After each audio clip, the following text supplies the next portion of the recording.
இன்னைக்கு எங்க வீட்ல என்னோட ஃபேவரட் ஸ்பாட் தான் பார்க்க போறோம். சின்ன வயசுல இருந்து எனக்கு இந்த மொட்டை மாடினா ரொம்ப பிடிக்கும். பட் சின்ன வயசுல இருந்து நிறைய வந்து மொட்டை மாடி இல்ல, வாடகை வீடுன்றனால இந்த சொண்டை வீடு கட்டினதுக்கு அப்புறம் தான் மொட்டை மாடின்றது ஒன்று அமைஞ்சது.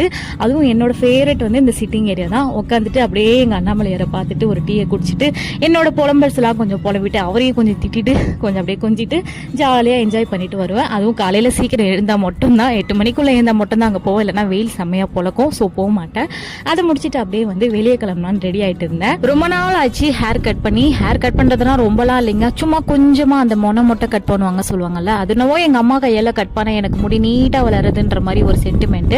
அதனால ஊர் கிளம்புறதுக்கு முன்னாடி கொஞ்சமா கட் பண்ணிக்கலாம் சொல்லிட்டு லைட்டா கட் பண்ணிட்டு அப்படியே ரெடியாக ஆரம்பிச்சாச்சு. எனக்கும் ரொம்ப நாளா லூஸ் ஹேர் விட்டுட்டு வெளியே சுத்தணும்னு ஆசை தான். பட் இந்த அடிக்கிற வெயில பார்த்தா ஆளை விடுங்கடான்ற மாதிரி தான் இருக்கு. அதனால முடிஞ்ச அளவுக்கு டைட்டா பண்ணிட்டு கிளம்பிட்டேன். பொட்டு மட்டும் லாஸ்டா வச்சுட்டு கிளம்ப வேண்டியது. இன்னைக்கு எங்க கிளம்பணும்ன்றத அடுத்த மினி விளாக்ல கண்டிப்பா ஷேர் பண்றேன். செக் பண்ணி பாருங்க. இந்த வீடியோ எவ்வளவு நேரம் பார்த்ததுக்கு நன்றி. டாடா.